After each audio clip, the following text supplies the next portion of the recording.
नमस्कार, सत्यहिंदी.com में आपका स्वागत है। एक नजर अब तक की सुर्खियों पर।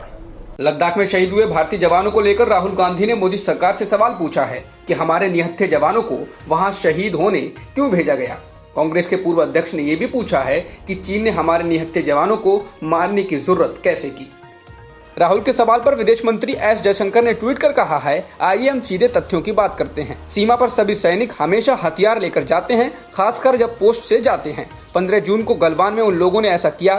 फेस ऑफ के दौरान हथियारों का उपयोग नहीं करना लंबे समय से चली आ रही प्रथा रही है। भारतीय सैनिकों के निहत्थे होने के मुद्दे पर बहुत बड़ा विवाद खड़ा हो गया है। राहुल गांधी के सवाल पर विदेश मंत्री के जवाब और उस पर रिटायर आला सैनिक अफसरों के सवाल ने कई सवाल खड़े कर दिए हैं। Retire lieutenant general H Panag ने इस पर कहा कि ये तो सीमा प्रबंधन के लिए बनी सहमति है। रणनीतिक सैन्य कार्रवाई के दौरान इसका पालन नहीं होता है। जब किसी सैनिक की जान का खतरा होता है, वह अपने पास मौजूद किसी भी हथियार का इस्तेमाल कर सकता है।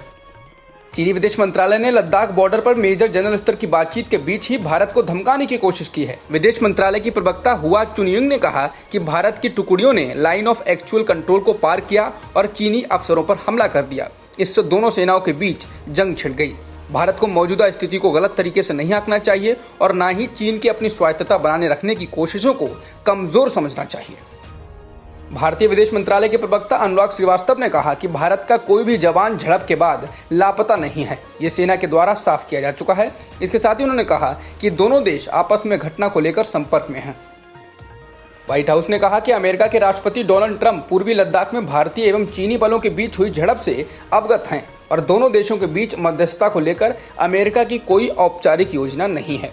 व्हाइट हाउस की प्रेस सचिव कैली मैकनेनी ने सीमा पर हुई झड़प के बारे में पूछे जाने पर संवाददाताओं से कहा, राष्ट्रपति को इसकी जानकारी है। हम पूर्वी लद्दाख में वास्तविक नियंत्रण रेखा पर भारतीय एवं चीनी बलों के बीच हालात पर नजर रखे हुए हैं।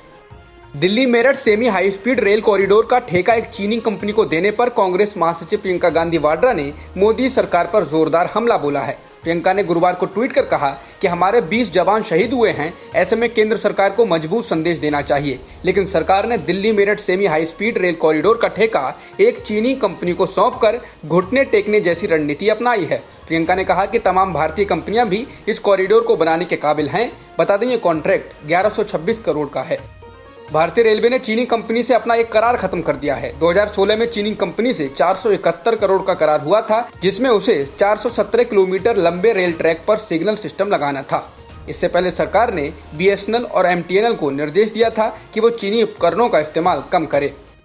केंद्रीय मंत्री रामदास अठावले का बयान सामने आया है। उन्होंने कहा है कि लोगों को चाइनीज फूड को बॉयकॉट करना चाहिए। महाराष्ट्र की RPI पार्टी के नेता और केंद्रीय मंत्री रामदास अठावले ने कहा कि जो रेस्तरां चाइनीज फूड बेचते हैं उन पर बैन लगना चाहिए। इसके अलावा मैं लोगों से अपील करता हूं कि लोग चाइनीज फूड का बहिष्कार करें। आज नेपाल की संसद के ऊपरी सदन ने देश के नए राजनीतिक नक्शे से संबंधित संशोधन विधेयक को सर्वसम्मति से मंजूरी दे दी। इस नक्शे में लिपुलेख, कालापानी और लिम्पियाधुरा को नेपाल का हिस्सा बताया गया है। वोटिंग के दौरान संसद में 57 सदस्य मौजूद थे और सभी ने इसके पक्ष में मतदान किया। इसके बाद देर शाम को राष्ट्रपति ने भी इसको मंजूरी दे दी है। पहली बार बीजेपी के खिलाफ ऑपरेशन लोटस जैसा कुछ हुआ है और उसकी राज्य सरकार खतरे में आ गई है। मणिपुर में बीजेपी के 3 विधायक इस्तीफा देकर कांग्रेस के साथ चले गए हैं और अब कांग्रेस राज्य में सरकार बनाने की तैयारी कर रही है। बताया गया है कि कांग्रेस नेता और राज्य के पूर्व मुख्यमंत्री ओ इबोबी सिंह जल्द ही इसे लेकर राज्यपाल से मुलाकात करेंगे। उन्होंने राज्य में सरकार बनाने के लिए जरूरी विधायकों का आंकड़ा होने का दावा किया है। वित्त मंत्री निर्मला सीतारमण ने कहा है कि देश के अलग अलग भागों से पलायन करने वाले मजदूरों को रोजगार मुहैया कराया जाएगा। ऐसा गरीब कल्याण रोजगार योजना के तहत किया जाएगा। इसके साथ ही साथ अभियान को देश के 6 राज्यों के 116 जिलों में शुरू किया जाएगा। 20 जून को अभियान को शुरू करने के मौके पर इन राज्यों के मुख्यमंत्री और संबंध मंत्रालय के मंत्री भी वीडियो कॉन्फ्रेंसिंग के जरिए जुड़ेंगे। प्रधानमंत्री मोदी ने आज प्राइवेट सेक्टर के लिए 41 कोल ब्लॉक्स की नीलामी प्रक्रिया की शुरुआत की। उन्होंने कहा कि आज एनर्जी सेक्टर में भारत को आत्मनिर्भर बनाने के लिए एक बड़ा कदम उठाया जा रहा है। पीएम ने कहा कि आज हम सिर्फ कमर्शियल कोल माइनिंग के लिए ऑक्शन ही लॉन्च नहीं कर रहे हैं, बल्कि कोल सेक्टर को दशकों के लॉकडाउन से भी बाहर निकाल रहे हैं। भारत में बीते 24 घंटों में अब तक के सबसे ज्यादा मामले आए हैं।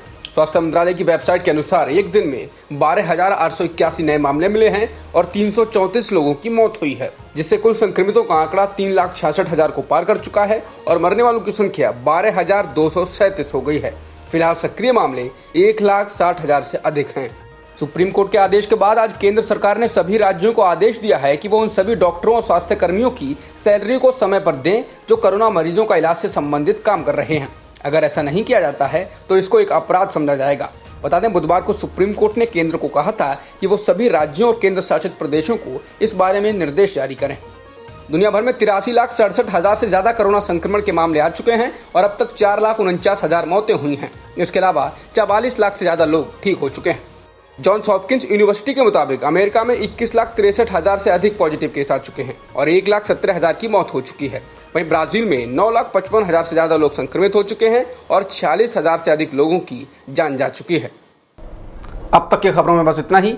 बाकी खबरों के लिए बने रहिए सत्यहिंदी.com के साथ।